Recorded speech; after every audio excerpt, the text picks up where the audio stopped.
this whimsical, as Courtney called it, whimsical Wednesday, wacky Wednesday, wow Wednesday, Woman Crush Wednesday, but it's wow right now because I'm sitting with Tatenda Mutyambizi. He is a screenwriter. I don't know if it's screenwriter or screenwrite. Screenwriter, playwright, and he's written a lot of great stuff. So that means, you know, his mind is quite the production theatre. And he's sitting with us in the studio this morning. Tatenda, good morning to you. Good morning, how are you? Very well, thank you. Good. You're doing well today? I am, thank you. Tatenda, speaking about screenwriting and playwright, how did you start doing all of this? I think I started at an early age because I was always fascinated by how people interact with one another. Mm-hmm.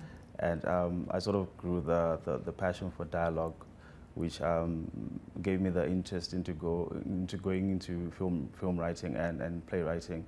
So then I think my playwriting career actually really started in 2021, right, when Almasi Collaborative Arts sent out a call for plays that they wanted to, if people wanted to participate in their African Playwrights Conference that year. So I submitted something and then they took it. So since then I've been working with them on various projects. Right. Yeah, because I do know that you've done 2021, 22, 23, 24. 2021, 23 and 24. 23 and 24. Yes. And obviously 25. I don't think so. Not yet? Okay. We will see. But yeah, so even that experience with working with Almasi, how has that experience been for you? It's been a journey. It's been a journey, I think, that has given me many colors in terms of my writing. And I can see the growth that Almasi has given me in terms of how to culture my craft. I've been in many workshops with them. I think they've given me a formal education in terms of how to be a better playwright. Right. I've been in many workshops and we've done many projects together. So there's a word that they like to use at Almasi called rigor. Rigor. Rigor, yeah. Because everything is done with so much passion and rigor and that zeal for excellence all the time. Yeah. So I think I've grown so much as a writer because Almasi brings, it's a collaboration. They bring so many talented artists and creatives in the room that you're working. And you can suck in all that information and talent from all those people, and that makes you grow. So I think it's one of those platforms that we actually really need in Zimbabwean theatre right now. And speaking of Zimbabwean theatre, Tatenda, I know I was speaking to you outside and I was like, you know what, we hear lots of movies coming up, film and all sorts, and you don't really hear a lot of theatre, plays or people, a place to go and really watch that, because I know there's little... Jason People, Little Theatre. Yeah. So we know that there's that, but then sometimes you start thinking, oh, okay, is this really worth it for me to be going to this theatre? Or has it been pushed well in our country, or hasn't it? Yeah, I suppose that's a good question, but one I cannot answer really. But I think if I purpose to answer that question, I would say that possibly it hasn't been marketed as much as the other sectors. But then we need to push for the interest in people to understand what theatre is, what it can do for them intellectually, as opposed to just entertainment from other various sectors. So I think it's up to us as creatives to send the word out and push our work and try and tell as much as we can about our country. Yeah. Because I think making distinct and very direct Zimbabwean stories is what brings people. Look at like music and Zim Dancer, for instance. Right. It's that passion for being local and trying to tell your story as best as you can. So I think if we keep on producing the work which is true and honest and clear and precisely Zimbabwean, people will turn into what theatre is going to be, because I think we're going into a very good space in theatre right now. We've had the Mitambo Festival, which was a good success, and we've had a couple of shows that have been happening, which have also been a success. And then we're going into the African Voices Now Festival, which is something huge and something that's never been done before.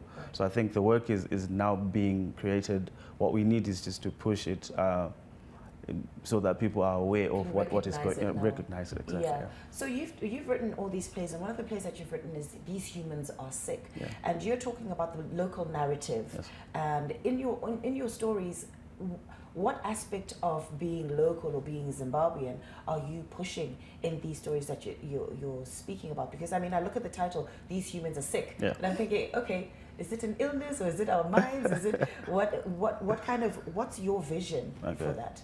Without preempting what the play is about, it's about ordinary people learning to survive in probably the harshest realities sometimes.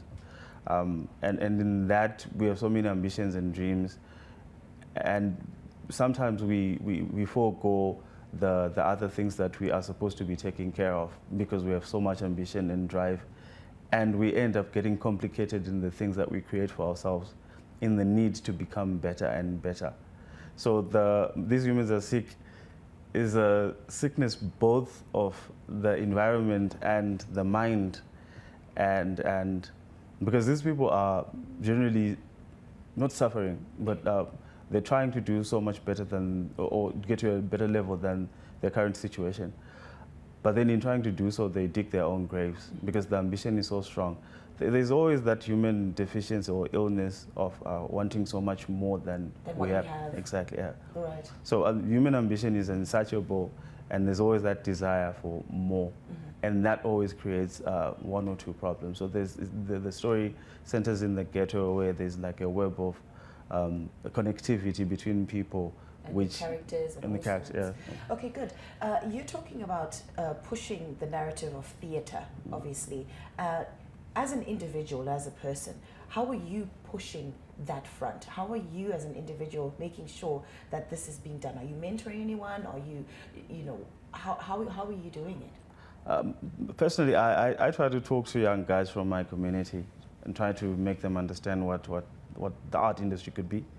Try to understand them, to make them understand that you can make a career out of it, and try to make them understand what it is to be a playwright, and what it is to tell our stories. So I think in that, just garnering potentially the interest for theatre is a way to spread the word.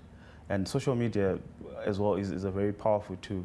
So we're trying to do as much, I'm trying to do as much as I can to spread the word through social media. So I think through those things, and just trying to tap into friends, having conversations. Theatre is a conversation. Yeah. So out of theatre or in theatre, you still have to continue making these conversations with people. Out there. And obviously, you've had all this training. Looking at 5 years from now, where do you see yourself? Greatness. Everybody wants to be great. Exactly. Yeah.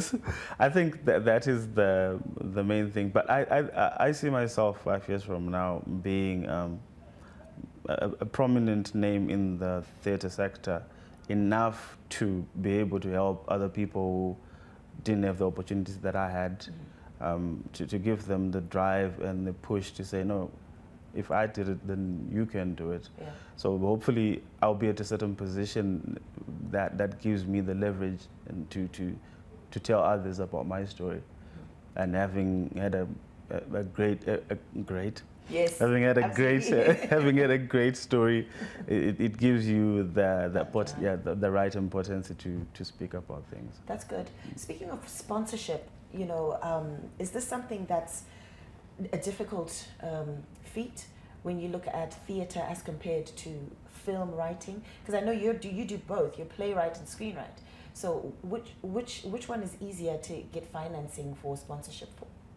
I think it all depends with the organization that you're dealing with, but on a surface level, like if we're trying to talk about things on a surface level, I think film has more sponsorship than theatre, because of that thing. The awareness in theatre hasn't been like spread out there yet, yeah. And then film as other things like content creators these days who can double up as a film. So the industry is easier to get marketing than theatre. But then what Almas is doing is trying to shift that, that whole resolve. They're trying to create more opportunities, bring in more people, and gather talented individuals who can produce quality work, honest work, which is going to, quality and excellence drives anyone to be interested in what you're doing. You're right. So in that, then I think the industry will boom. That's good. So this is coming up when, on this weekend? Or? Yes, it's from the 18th of October to the 7th of November. So it's 3 plays that are running continuously until the 7th.